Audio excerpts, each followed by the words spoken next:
ಮಿಶ್ರ ಬೆಳೆ ಜೀವನಕ್ಕೆ ಕಳೆ 6 ಎಕರೆಯಲ್ಲಿ 35 ಬೆಳೆ ನೇಗಿಲ ಯೋಗಿಯ ಯಶೋಗಾಥೆ. ಇದುವೇ ಈ ಹೊತ್ತಿನ ವಿಶೇಷ ಕೃಷಿಕನ ಕಮಾಲ್.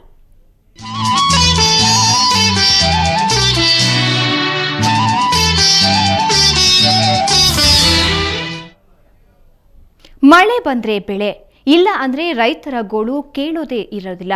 ಇನ್ನು ರೈತರು ತಮ್ಮ ಜಮೀನಿನಲ್ಲಿ ಒಂದು ಬೆಳೆ ಬೆಳೆಯಲು ಹರಸಾಹಸ ಪಡ್ತಾರೆ. ಅಂತಹದ್ರಲ್ಲಿ ಇಲ್ಲೊಬ್ಬ ರೈತ ತನ್ನ ಜಮೀನಿನಲ್ಲಿ 30 ರಿಂದ 35 ರೀತಿಯ ಬೆಳೆಗಳನ್ನು ಬೆಳೆದು ಇತರರಿಗೆ ಮಾದರಿಯಾಗಿದ್ದಾರೆ. ಅದು ಸಾವಯವ ಕೃಷಿ ಪದ್ಧತಿಯಿಂದ.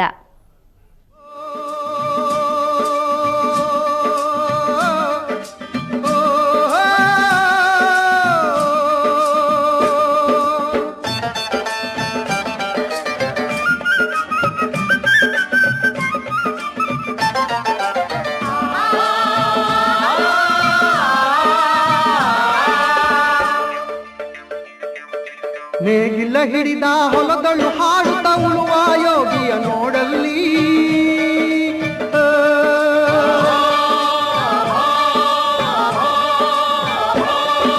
ನೇಗಿಲ ಹಿಡಿದ ಹೊಲದಳು ಹಾಡುತ್ತ ಉಳುವ ಯೋಗಿಯ ನೋಡಲ್ಲಿ, ಫಲವನ್ನು ಬಯಸದ ದೇವೆಯ ಪೂಜೆಯು ಕರ್ಮವೇ ಪರ ಸಾಧನವೋ. ಕಷ್ಟದೊಳನ್ನವ ದುಡಿವನ ತ್ಯಾಗಿ ಸೃಷ್ಟಿ ನಿಯಮದೊಳಗವನೇ ಹೋಗಿ, ಉಳುವ ಯೋಗಿಯ ನೋಡಲ್ಲಿ, ಉಳುವ ಯೋಗಿಯ ನೋಡಲ್ಲಿ.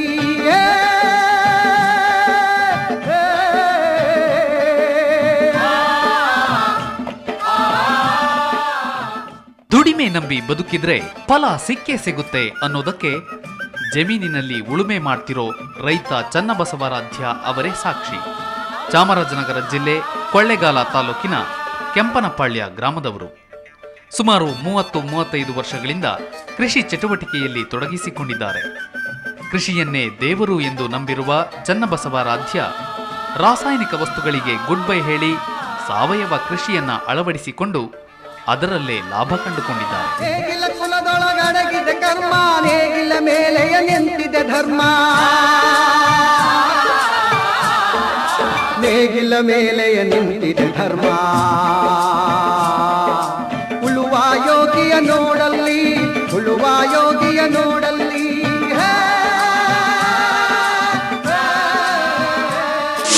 ಭತ್ತ, ಕಡಲೆಕಾಯಿ, ಒಳ್ಳೆ ಹುಳಿ, ಹುಚ್ಚಳು ಎಲ್ಲನೂ ಸುಮಾರು ವರ್ಷ ರಾಸಾಯನಿಕದಲ್ಲಿ ಬಂದು ಒಂದು 10 ವರ್ಷ 15 ವರ್ಷ ಕಾಲ. ಆಗ ಭೂಮಿಲಿ ಜಾಸ್ತಿ ಒಂಥರ ಗಡ್ಸು ಬಂತು ಭೂಮಿ. ಆಮೇಲೆ ಒಂಥರ ಚಿಟ್ಟೆಗಳು, ರೋಗಗಳು ಜಾಸ್ತಿ ಆಯ್ತು ಬಂತು. ಕೃಷಿ ಚಟುವಟಿಕೆ ಆರಂಭಿಸಿದಾಗ ಇವರು ಸಹ ಎಲ್ಲರಂತೆ ಆಧುನಿಕ ಕೃಷಿ ಪದ್ಧತಿ ಅನುಸರಿಸಿದ್ರು.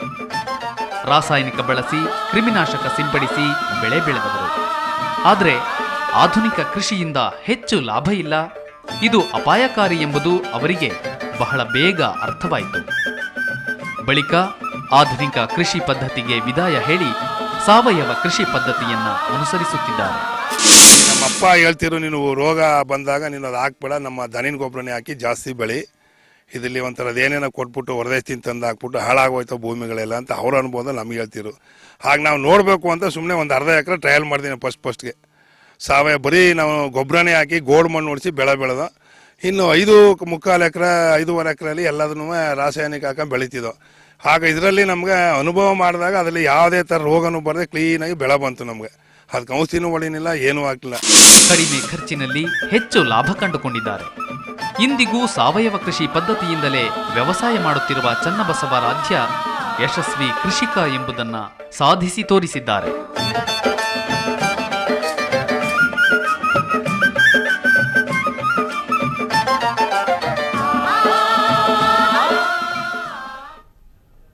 ನಾವು ಇದುವರೆಗೂ ಚನ್ನಬಸವರಾಧ್ಯ ಅವರ ತಮ್ಮ ಜಮೀನಿನಲ್ಲಿ ಯಾವ ರೀತಿಯ ಬೆಳೆ ಬೆಳೀತಿದ್ದಾರೆ, ಕೃಷಿ ಚಟುವಟಿಕೆಯಲ್ಲಿ ಯಾವ ಪದ್ಧತಿ ಅಳವಡಿಸಿಕೊಂಡಿದ್ದಾರೆ ಅನ್ನೋದನ್ನ ನೋಡಿದ್ವಿ. ಹಾಗಾದ್ರೆ ಅವರ ಜಮೀನಿನಲ್ಲಿ ಯಾವ್ಯಾವ ಬೆಳೆ ಬೆಳೆದಿದ್ದಾರೆ ಅನ್ನೋದನ್ನ ನೋಡ್ಕೊಂಬರೋಣ ಬನ್ನಿ.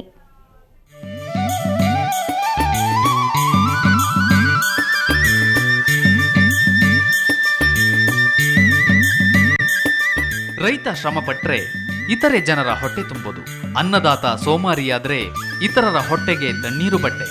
ಆದರೆ ಚನ್ನಬಸವರಾಧ್ಯ ಅವರಿಗೂ ಸೋಮಾರಿ ಎಂಬ ಪದಕ್ಕೂ ತುಂಬಾನೇ ದೂರ. ಇವರು ಅಪ್ಪಟ ಶ್ರಮಜೀವಿ. ತಮ್ಮ ಜಮೀನಿನಲ್ಲಿ ಏನೇ ಕೆಲಸ ಇದ್ರೂ ತಾವೇ ಮಾಡಿಕೊಳ್ತಾರೆ. ಇವರಿಗೆ 6 ಎಕರೆ ಭೂಮಿ ಇದೆ. ಈ 6 ಎಕರೆಗೆಲ್ಲ ಒಂದೇ ಕೊಳವೆ ಬಾವಿ. ಅದರ ಮೂಲಕವೇ ಎಲ್ಲ ಬೆಳೆಗಳಿಗೂ ನೀರು.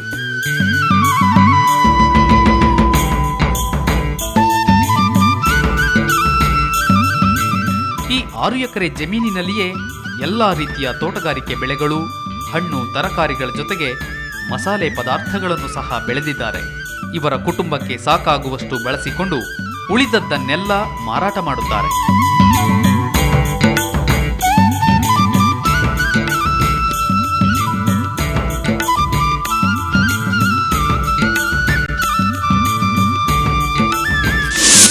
ಎಕರೆ ತೋಟಗಾರಿಕೆ ಬೆಳೆ ಮಾಡ್ಕೊಂಡಿವಿ. ಅದರಲ್ಲಿ ಮಾವು, ಸಪೋಟ, ಕಿತ್ಲಿ, ದಾಳಿಂಬೆ, ಸೀಬೆ, ಆಮೇಲೆ ಎಲ್ಲ ಜಾತಿ ಅರಿಶಿನ, ಶುಂಠಿ, ಮೆಣಸಿ, ತೊಗರಿ, ಹರಳು, ಉದ್ದು, ಉಸಿರಿ ಎಲ್ಲನೂ ಬೆಳ್ಕೊಂಡಿವಿ ಸರ್ ನಾವು ತರಕಾರಿನ. ಅದರಲ್ಲಿ ತರಕಾರಿ 2 ಎಕರೆ ಬಿಟ್ಟು ಇನ್ನು 2 ಚಿಲ್ಲರಲ್ಲಿ ನಾವು ಭತ್ತ, ರಾಗಿ, ನವಣೆ, ಸಾಮ, ಕಡಲೆಕಾಯಿ ಒಟ್ಟು ಸುಮಾರಾಗಿ ಎಲ್ಲನೂ ಒಂದು ವರ್ಷದಲ್ಲಿ ಬೆಳ್ಕೊಂಡ್ರೆ ಒಂದು 30 ಜಾತಿ ಬೆಳೆ ಬೆಳಿತೀವಿ ಸರ್. ಇವರ ಜಮೀನಿನಲ್ಲಿ ತೆಂಗು, ಬಾಳೆ, ಅರಿಶಿಣ, ಮೆಣಸು, ಶುಂಠಿ, ಉದ್ದು, ಹೆಸರು, ಬೆಂಡೆ, ತೊಂಡೆ, ರಾಗಿ, ಕಡಲೆಕಾಯಿ ಮುಂತಾದ ಬೆಳೆಗಳನ್ನು ಬೆಳೆದಿದ್ದಾರೆ. ಅದೇ ರೀತಿ ಕಿತ್ತಲೆ, ದಾಳಿಂಬೆ, ಮೂಸಂಬಿ, ಸಪೋಟ, ನಿಂಬೆ, ಪರಂಗಿ, ಸೀಬೆ, ಟೊಮೆಟೊ, ಬೀನ್ಸ್, ಅವರೆಕಾಯಿ, ತೊಗರಿಕಾಯಿ ಬೆಳೆಸಿದ್ದಾರೆ. ಅಷ್ಟೇ ಅಲ್ಲದೆ ಅಲಸಂದೆ, ಉರುಳಿ, ಹೆಸರು, ಭತ್ತ, ಗೋಧಿ, ನವಣೆ, ಹುಚ್ಚೆಳ್ಳು, ಕಾಫಿ, ವೀಳ್ಯದೆಲೆ, ನೆಲ್ಲಿಕಾಯಿ, ಸೌತೆಕಾಯಿ, ಪಡುವಲಕಾಯಿ ಸೇರಿದಂತೆ ವಿವಿಧ ಜಾತಿಯ ಸೊಪ್ಪುಗಳನ್ನು ಸಾವಯವ ಕೃಷಿಯಿಂದಲೇ ಬೆಳೆದಿದ್ದಾರೆ. ಬೆಳೆ ಬೆಳೆಯಲು 1 ಎಕರೆಗೆ 15,000ರಿಂದ 20,000 ಖರ್ಚು ಮಾಡುವ ಇವರಿಗೆ ಇದರಿಂದ 1 ಲಕ್ಷಕ್ಕೂ ಹೆಚ್ಚು ಆದಾಯ ಬರುತ್ತಿದೆ. ಅಲ್ಲದೆ ಇವರು ಬೆಳೆಯುವ ಬೆಳೆಗೆ ಮಾರುಕಟ್ಟೆಯಲ್ಲಿಯೂ ಉತ್ತಮ ಬೆಲೆ, ಬೇಡಿಕೆ ಸಹ ಇದೆ.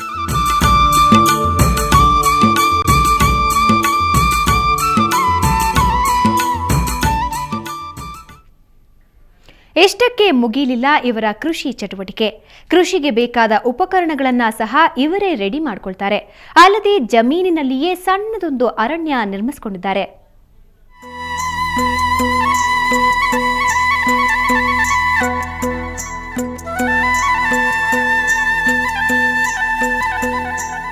ಚನ್ನಬಸವರಾಧ್ಯ ಕೇವಲ ವಿವಿಧ ಜಾತಿಯ ಹಣ್ಣು, ತರಕಾರಿ, ಬೇಳೆಕಾಳುಗಳನ್ನಷ್ಟೇ ಬೆಳೆದಿಲ್ಲ. ಇದರ ಜೊತೆಗೆ ತಮ್ಮ ಜಮೀನಿನ 1/2 ಎಕರೆ ಜಾಗದಲ್ಲಿ ಪುಟ್ಟದೊಂದು ಅರಣ್ಯವನ್ನು ಸಹ ನಿರ್ಮಿಸಿಕೊಂಡಿದ್ದಾರೆ. ಇಲ್ಲಿ ತೇಗ, ಹುಣಸೆ, ಹೆಬ್ಬೇವು, ಬಿದಿರು, ಆಲದ ಮರ, ಹೊಂಗೆ, ಹಿಪ್ಪೆ, ನೀಲಗಿರಿ ಸೇರಿದಂತೆ 10 ಹಲವು ಜಾತಿಯ ಮರಗಿಡಗಳನ್ನು ಬೆಳೆದಿದ್ದಾರೆ. ಇವುಗಳಿಂದಲೇ ಹೊಸದೊಂದು ಮನೆಯನ್ನೂ ನಿರ್ಮಿಸಿಕೊಂಡಿದ್ದಾರೆ.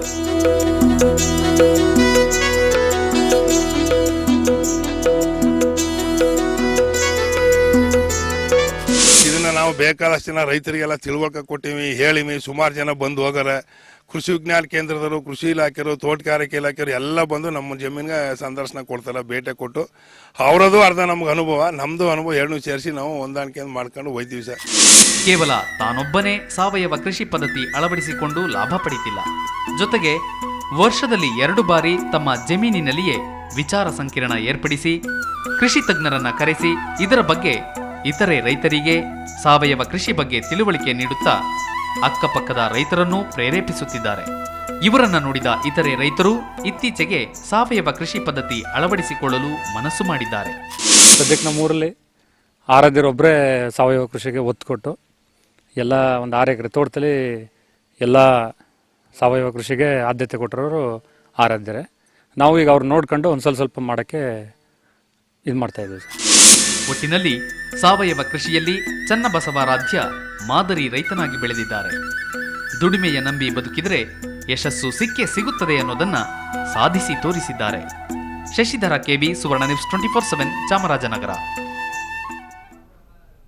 ಕೃಷಿಯನ್ನ ನಂಬಿ ಬದುಕು ಕಟ್ಟಿಕೊಳ್ಳುವ ಭರವಸೆಯನ್ನೇ ಕಳ್ಕೊಳ್ತಾ ಇರೋ ಈ ಹೊತ್ತಿನಲ್ಲಿ ಚನ್ನಬಸವರಾಧ್ಯರ ಪ್ರಯತ್ನ ಮತ್ತು ಯಶಸ್ಸು ರೈತರಿಗೆ ಹುರಿದುಂಬಿಸುವಂತಿದೆ.